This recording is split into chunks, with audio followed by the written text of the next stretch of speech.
For over 17 years, Drew Carey has been a familiar, smiling face on The Price is Right. Yet it was only in early 2025 that he finally spoke the truths he had hidden for nearly his entire life. Those truths included 2 suicide attempts made before he ever became famous, a childhood loss he seldom mentions, and a family secret he had kept since he was a boy. What finally pushed him to break his silence after so many decades? And why would a man who makes millions laugh every day have nearly vanished from the world more than once? The reality behind that cheerful expression is far darker than anyone ever imagined. Drew Carey was born on May 23, 1958, in Cleveland, Ohio, and nothing about his early years suggested future stardom. He grew up in a working-class neighborhood, and when he was only 8 years old, life struck hard. His father, Lewis Carey, died from a brain tumor. Years later, Drew admitted he could barely remember his father without illness, which made the loss feel even heavier. The household was already under pressure, and after that tragedy, everything became more difficult. His mother raised 3 boys alone, with little money or relief. Drew later said he felt depressed very early in life, and that sadness followed him through his teens and well into adulthood, making that pain even deeper. Some of it stayed buried for years. In his memoir Dirty Jokes and Beer, Stories of the Unrefined, which became a New York Times bestseller, Carey revealed that a family member had sexually abused him as a child. The most striking part was not the book's sales, but the silence before it. He had carried that trauma for years before speaking openly. At 18, he attempted suicide for the first time. Later, he admitted feeling angry that others seemed happy while he felt empty, and he tried again in his early 20s. So the man the world would come to know for making people laugh was once a young person who felt so worthless he believed no one would miss him. That is what makes the beginning of his story so heartbreaking. But his life did not stop there. It turned. In 1980, at age 22, Carey enlisted in the U.S. Marine Corps Reserve. He served until 1986, reaching the rank of sergeant while working as a field radio operator with the 25th Marine Regiment in Ohio. This period mattered greatly because the Marines gave him something his earlier life had not: structure, routine, and a rigid system to live within when his inner world was filled with pain and chaos. For perhaps the first time, he had an identity not built around loss. From there, another strange shift began. Before he ever became a performer, Carey was already making people laugh in a quieter way by writing jokes for Cleveland radio DJ David Lawrence, who paid him for the work and pushed him to continue. That encouragement gave Carey direction. He did not jump straight to stardom. Instead, he studied joke books, worked on his own material, and kept learning.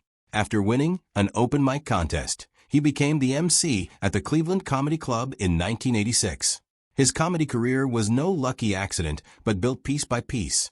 First paid joke writing, then small club stages, then years of grinding in Cleveland and Los Angeles. The real breakthrough came in 1991, and once it arrived, everything moved faster. That year, Carey appeared on HBO's 14th annual Young Comedian Special. Then, in November 1991, he performed on The Tonight Show starring Johnny Carson. His set went so well that Carson invited him to sit on the couch, a huge sign of approval for any comic back then. That moment changed his career's temperature. Carson had shaped countless stand-ups' futures, and now Drew Carey had his moment too. That same year, he also made his first appearance on Late Night with David Letterman. Within a single year, he went from a club comic to a nationally recognized comedian. Once Hollywood noticed him, he was no longer treated as just another stand-up trying to break through. In 1994, he landed a development deal at Disney and secured his first scripted TV role in The Good Life, appearing in all 13 episodes. This pushed him out of the comedy club world and into network television. The next leap came in 1995, when he teamed with Bruce Helford to create The Drew Carey Show, a semi-autobiographical sitcom set in Cleveland. It premiered on ABC on September 13, 1995, and quickly looked like a real hit. What made this rise even more impressive was that Carey was not just standing in front of the camera reading lines. He was shaping material behind the scenes too. His 1993 HBO special Drew Carey, Human Cartoon, was not only a performance piece. He co-wrote it and executive produced it. In 1994, it won the Cable ACE Award for Best Writing. That victory said something important about him. He was not just a funny guy with timing and a microphone. He could build material, guide it, and own the voice behind it. In Hollywood, that made him harder to replace. The Drew Carey Show truly took off, running for 9 seasons and 233 episodes from 1995 to 2004, a run most shows never approach. Carey was not only the face of it, but also a co-creator, executive producer, and writer on 4 episodes. The success made him one of ABC's biggest stars during the late 1990s, and the industry noticed. By 1998, he had won the Satellite Award for Best Actor in a Musical or Comedy Series. Then in 2000, audiences made their feelings clear when he won the People's Choice Award for Favorite Male Television Performer. He had moved from comedian to full-blown television star. Yet somehow, he was not done building. While the Drew Carey Show was still part of his life, he also became the face of improv television for an entire generation by hosting and executive producing the American version of Whose Line Is It Anyway? For 219 episodes from 1998 to 2007. That alone would have been enough for most people, but Carey kept going. He later advanced the same style with Drew Carey's Green Screen Show in 2004 and 2005, and then with Drew Carey's Improvaganza in 2011, which ran for 40 episodes filmed in Las Vegas. This is part of what makes his career so unusual. He was running 2 major comedic identities at once. On one side, a hit sitcom, on the other, a hit improv franchise. Most entertainers spend their whole lives trying to be known for one thing, but Carey became strongly linked to 2, placing that beside where he started. The distance feels almost unreal. This was a man who had struggled with depression, attempted suicide twice, and been expelled from Kent State University twice for poor grades. Yet by February 21, 2003, he had a star on the Hollywood Walk of Fame. The journey from a broken young man in Cleveland to one of American comedy's most recognizable names seems almost too sharp to believe. But it happened. Then came another twist. In July 2007, Carey landed the biggest television job of his life. He was chosen to replace Bob Barker as host of The Price is Right after Barker's final show aired on June 15, 2007. The official announcement came on July 23, 2007. This was massive because Bob Barker had hosted the show for 35 years. For many viewers, Barker was not just a host, he was the show. Stepping into that role meant walking straight into pressure, comparison, and doubt. The backlash came with it. Many longtime fans were deeply attached to Barker, so Carey entered the job with many people already unsure and some openly against him. The transition felt abrupt and personal to viewers. But Carey took the job seriously, learning every game, a much bigger task than many realized. The Price is Right is not just about smiling and talking.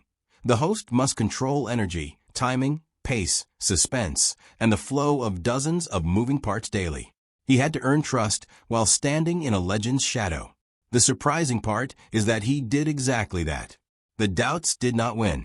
By 2025, Drew Carey had hosted The Price is Right for more than 17 years. In other words, he did what critics thought he might not. He stayed. Over time, he made the role his own. Such longevity is rare in daytime television, where burnout and replacement happen much faster.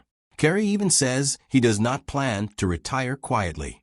In one interview, he used a blunt line that says everything about how deeply the job now fits him. "I want to die on stage." Then came the night that turned everything into tragedy.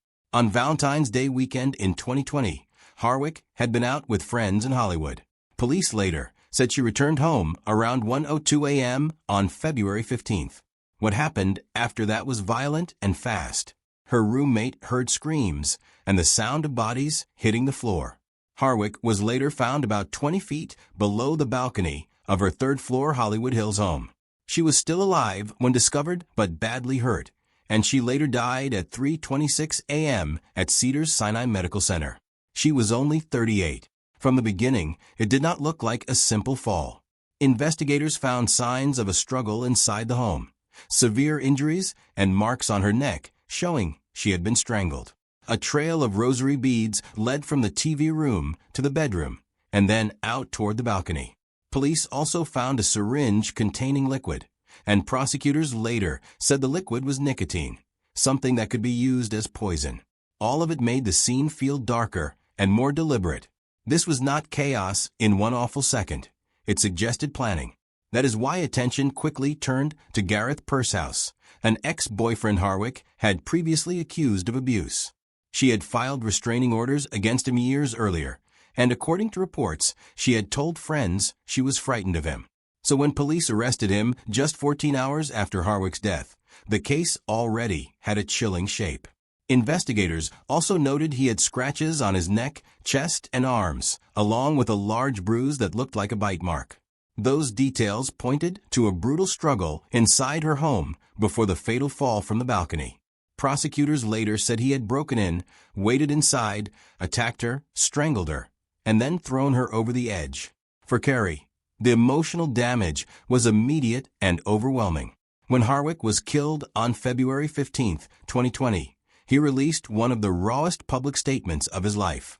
He said he was overcome with grief and asked for privacy. He also described their love as the kind people are lucky to have once in a lifetime. That is what made the response so powerful. He did not sound polished or like a host reading lines. He sounded shattered. For a man who had already spent years hiding depression behind humor, this loss ripped everything back open. Production on The Price is Right was even paused for a time after her death, showing how deeply the tragedy hit him and those around him. What made it all even harder was the cruel shape of the timeline. Their romance had moved fast. The engagement had made them look like a couple headed toward marriage. The breakup came, but not with public hatred. Then came that final text about forgiveness, a possible reunion, and one last I love you. In another version of life, that is where the story starts healing. Instead, it ended in violence just 2 days later. Carey later said that even before her actual death, the breakup had already felt like a death. After she was gone, that feeling became something much worse. By early 2025, he was speaking more openly than ever about the pain he had carried through his life. That was when many learned just how dark his past had really been. He revealed the 2 suicide attempts, described those moments as cries for help, and explained how deeply depression had shaped him. Fans who knew only the cheerful game show host were stunned. The man who had made a career of laughter was admitting he had nearly lost his life to despair more than once. At the same time, he explained why comedy had always mattered so much. In a March 2025 interview, Carey said humor was his way out of darkness, talking about processing tragedy through jokes and using laughter to break depression's spell. Suddenly, his whole career looked different. Comedy was not just talent or work, it was a life raft. Even The Price is Right started to feel bigger in that light. Standing on that stage was not only about games, prizes, and spinning a wheel. It was part of how he kept himself afloat. This strange mix has defined him for years. On one side is the public Drew Carey, the entertainer with a wildly unusual resume. He published Dirty Jokes and Beer, Stories of the Unrefined in 1997, and it became a New York Times bestseller.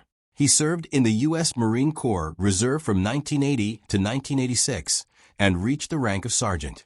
He entered the 2001 Royal Rumble and was inducted into the WWE Hall of Fame in 2011. He also became a minority owner of the Seattle Sounders FC, a team that won MLS Cups in 2016 and 2019. It is almost too many versions of one person to believe at once. But on the other side is the private Drew Carey, the man shaped by loss, depression, health scares, broken relationships, and a tragedy he never fully escaped. That is why his story stays with people. It is not just the story of a comedian or a television host. It is the story of someone who kept getting hit, kept trying to rebuild, and kept finding ways to survive. Sometimes through discipline, sometimes through books, sometimes through work, sometimes through jokes, but always through effort. For years, audiences saw someone steady, funny, and safe. Then, little by little, the deeper story came into view. The suicide attempts, the diabetes diagnosis in 2010, and the 80-pound weight loss that followed. The broken engagement in 2012.